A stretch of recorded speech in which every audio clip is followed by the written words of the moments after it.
আসসালামু আলাইকুম ওয়া রাহমাতুল্লাহি ওয়া বারাকাতুহু। ওয়ালাইকুম আসসালাম ওয়া রাহমাতুল্লাহি ওয়া বারাকাতুহু। ইন্নাল হামদালিল্লাহ নাহমাদুহু ওয়া নুসাল্লি আলা রাসূলিল কারীম, আম্মা বা'দ। আল্লাহ তাআলা ইরশাদ করেন, তোমরা ব্যভিচারীর নিকটবর্তী হইও না, তা একটি অশ্লীল কাজ এবং খারাপ পন্থা। সূরা বনী ইসরাঈল আয়াত ৩২।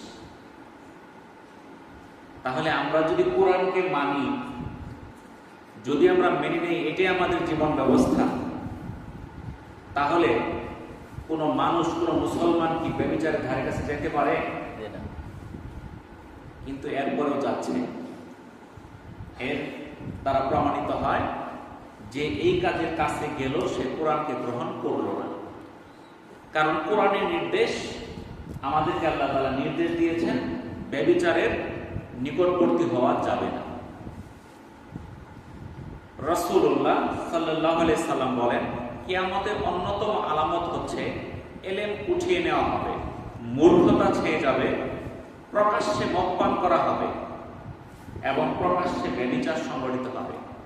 এটা সহিহ বুখারীর আয়াত নাম্বার ৮০, সহিহ মুসলিমের ২৬৭১ নাম্বার হাদিস।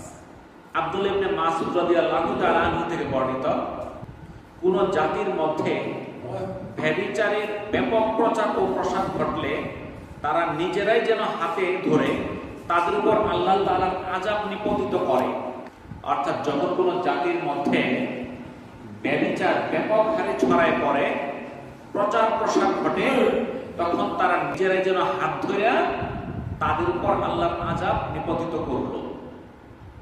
রাসূলুল্লাহ সাল্লাল্লাহু আলাইহি সাল্লাম বলেছেন, বিচার দিবসে ৩ ব্যক্তির সঙ্গে কথা বলবেন না, তাদের দিকে তাকাবেন না, তাদেরকে পবিত্র করবেন না, এবং তাদের জন্য রয়েছে যন্ত্রণাদায়ক শাস্তি।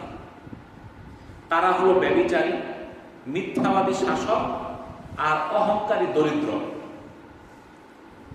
কোন ৩টা শ্রেণী?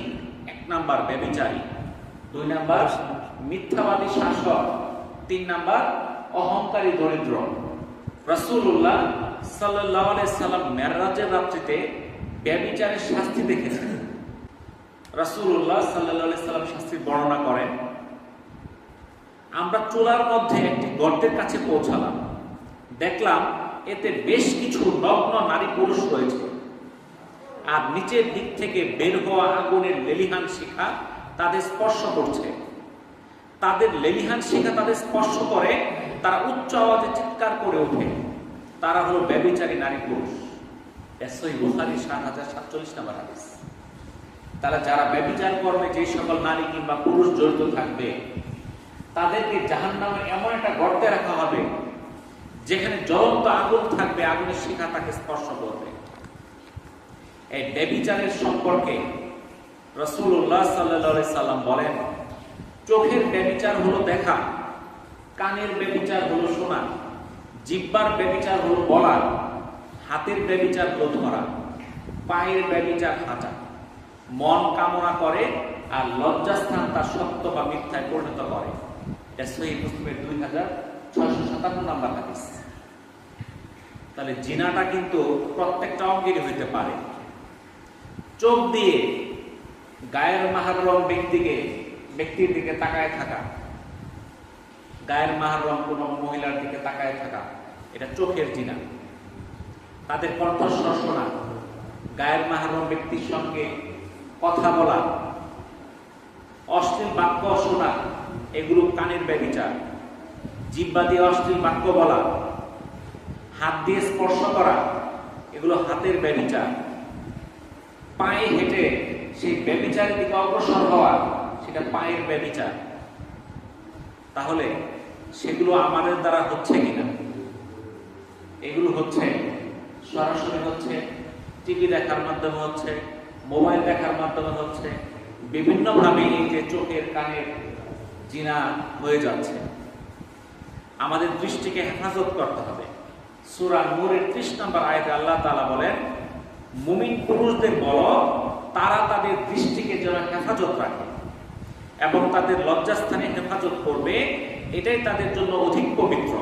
নিশ্চয় তারা যা করে সেই সম্পর্কে আল্লাহ সম্যক অবহিত।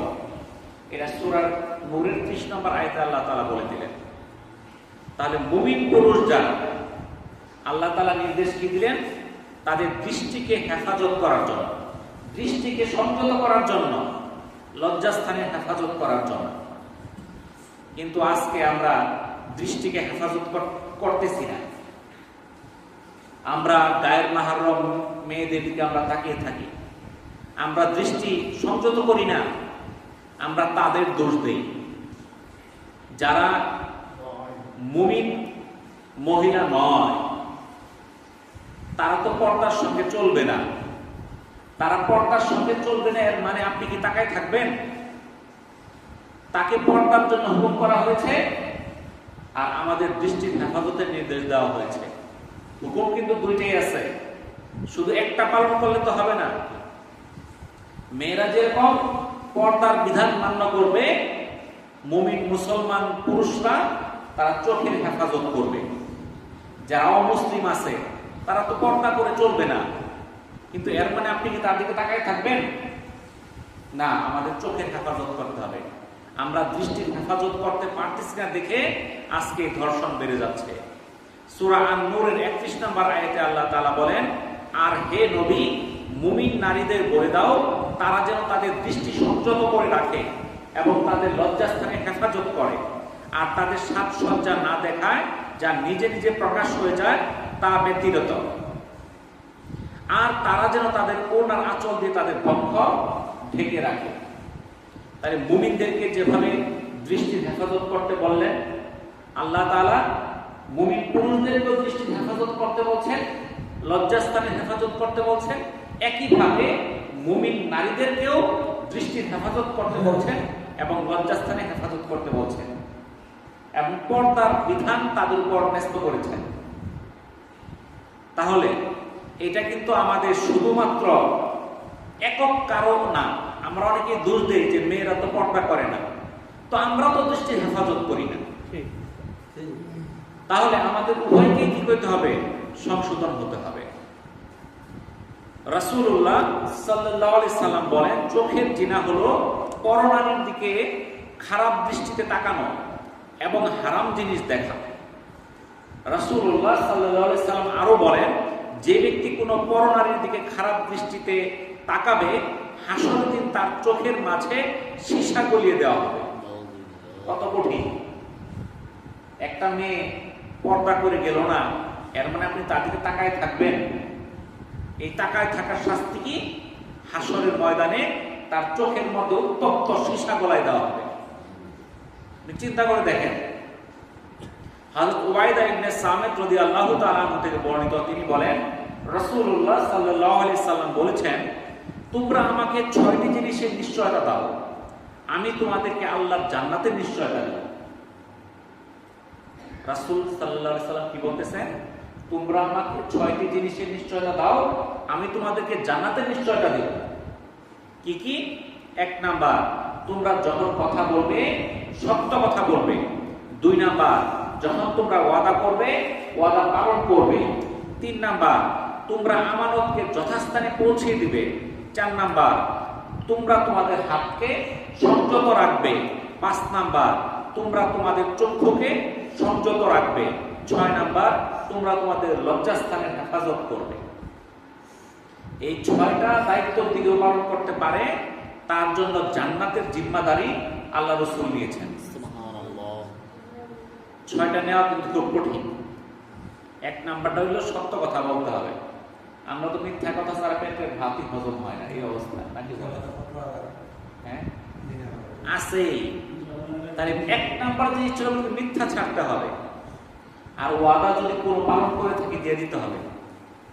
আমানত যদি আমার কাছে আসে, সেই আমানতকে যথাস্থানে পৌঁছে দিতে হবে।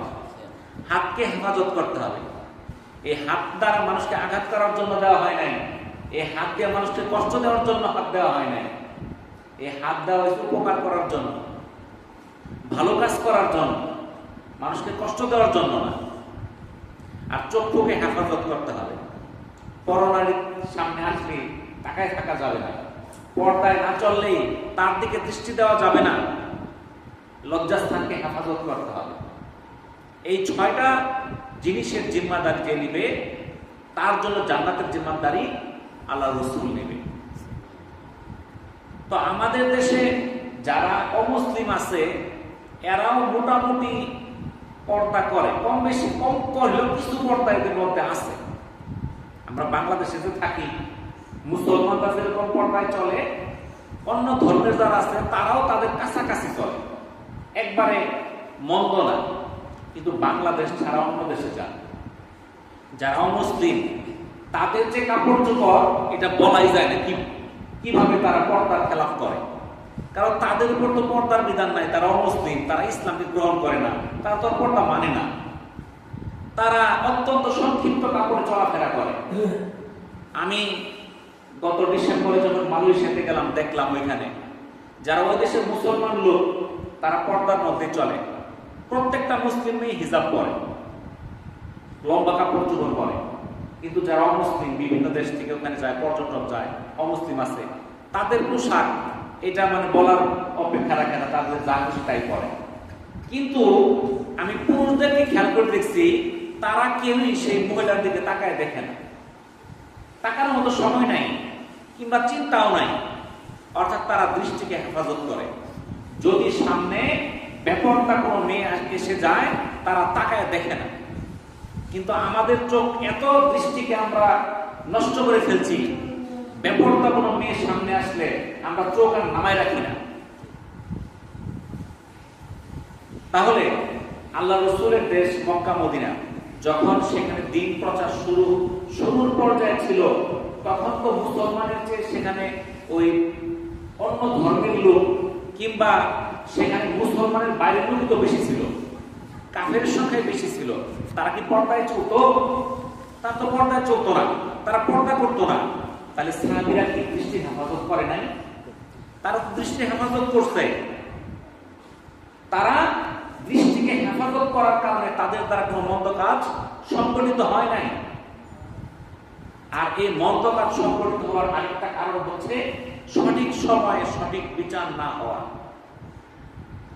যখন আল্লাহ রাসূল এই যে জিনা বা ধর্ষণের শাস্তি বিধান চালু করলেন, যখন আরবের বাস্তবায়ন হইল, তখন এই অপরাধ আর হওয়া সম্ভব হইল না, সব বন্ধ হয়ে গেল। যখন দেখলো এটার যে শাস্তি, এই শাস্তিতে তো কেউই অপকর্ম করবে না। যদি বলা হয় চুরি করলে হাত কেটে দেওয়া হবে, যদি এই এলাকার মধ্যে একটা লোকের হাত কেটে দেওয়া হয়, তাহলে আরো কোনো লোককে চুরি করার সাহস পাবে? বলেন তো দেখি। কিন্তু আজকাল চুরি করলে কি হয়? এই দুই একটা পিটনা দিয়ে ছেড়ে দিল। তাকে জেল খাটাইতে গেলে বড় জোর 3 মাস। যদি একটি মেয়ে যদি ধর্ষণের শিকার হয়, সে এই যে ভিকটিম এটা প্রমাণ করার জন্য তার আদালতের দ্বারে দ্বারে বছরের পর বছর ঘুরতে হয়, এমনকি 5, 10, 20 বছরও লাগে। তখন দেখা যায় যে এই বিচার সে করতে পারে না। কারণ যদি সে দরিদ্র হয়, সে মামলা চালান তার খরচ নাই। যে ধর্ষণ করছে সে যদি টাকাওয়ালা হয়, সে অনেক টাকা খরচ করে, ও সে 1 মাস পরে জামিন নিয়ে আইসা পড়ে, তার কিছুই হয় না। এমনকি তাকে হাজত পর্যন্ত উঠাইতে পারে না। আমাদের দেশে একদল আইনজীবী আছে, আমরা যাদেরকে উকিল বলি, আইনজীবী। এরা টাকার বিনিময়ে অপরাধীকে, সে জানে এই লোকটা অপরাধী, কিন্তু সে তাকে নিরপরাধ প্রমাণ করে। যদি কোনো আইনজীবী কোনো অপরাধী ব্যক্তিকে জেনে শুনে তাকে নিরপরাধ প্রমাণ করে, তাহলে সেই অপরাধী ব্যক্তি যেই পাপ কাজ করেছে, সেই পাপ কাজের যে শাস্তি হবে, তাকে যে সেই কাজ থেকে বাঁচাইলো, সেও সমান পাপের ভাগীদার হবে। বুঝতে পারছেন?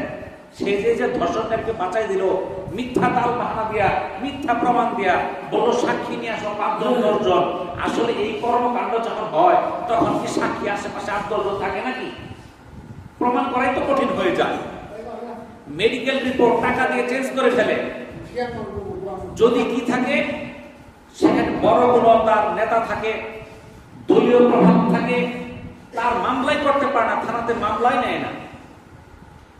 তাহলে এই যে বিচারহীনতা, এই বিচারহীনতার কারণে আজকে ধর্ষণ বেড়ে যাচ্ছে।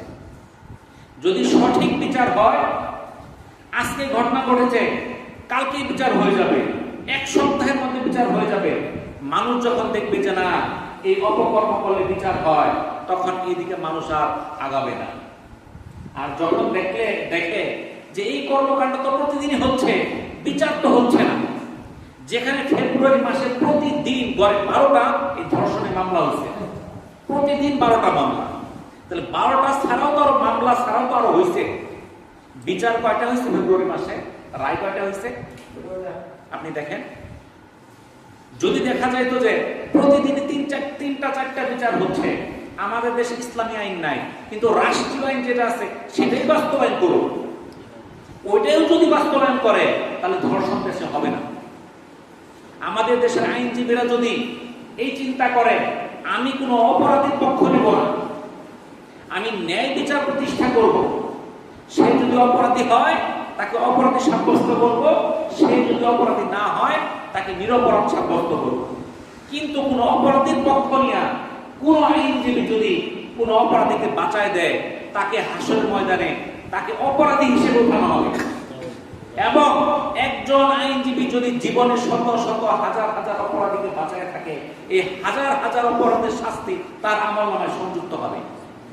এবং এই সারা দেশে তাকে দেখা সে যে হাজার হাজার মানুষকে নিরপরাধ প্রমাণ করলো, এটা দেখে আরো মানুষ বিভিন্ন অপকর্মে সংযুক্ত হইল, উৎসাহিত হইল, এই তাদেরকে উৎসাহিত করার শাস্তিও সে পাবে।